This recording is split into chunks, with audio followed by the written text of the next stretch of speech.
মাত্র 100 দিন। তাই আমরা সব ক্ষেত্রে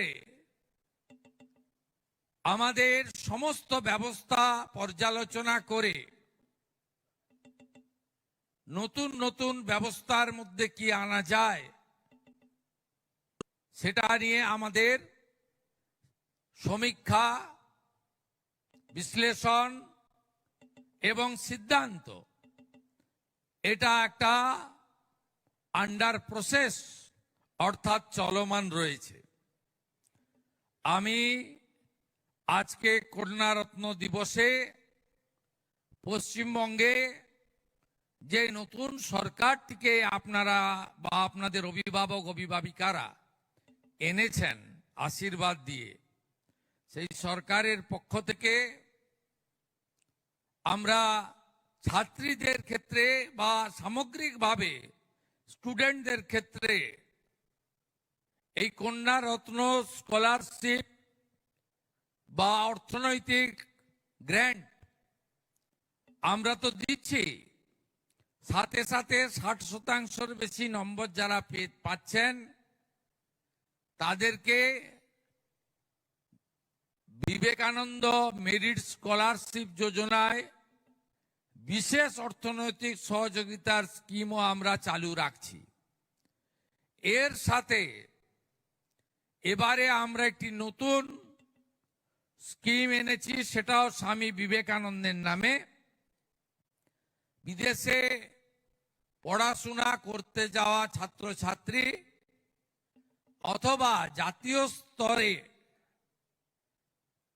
পরীক্ষায় উত্তীর্ণ হয়ে উচ্চতর বা উচ্চ শিক্ষায় বা বিশেষ শিক্ষায় ডাক্তারি হতে পারে বা অন্য ক্ষেত্রে হতে পারে, তাদের জন্য আমরা একটি আলাদা তহবিল বরাদ্দ করেছি স্বামী বিবেকানন্দের নামে, 100 কোটি টাকার একটি তহবিল।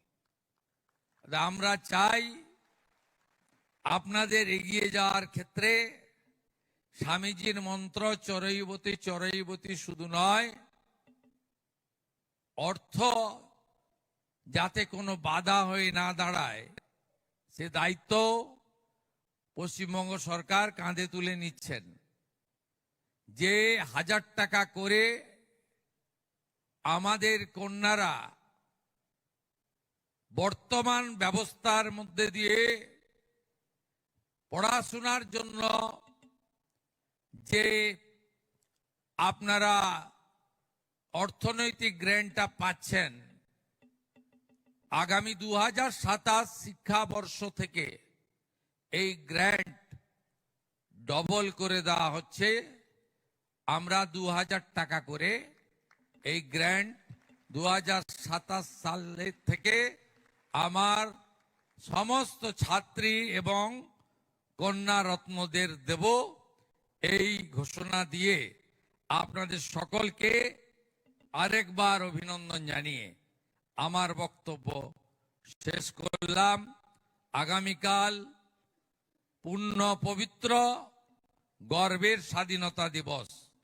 হর ঘর তেরঙ্গা, সব জায়গায় তেরঙ্গা উঠবে, বন্দে মাতরম মন্ত্র উচ্চারিত হবে।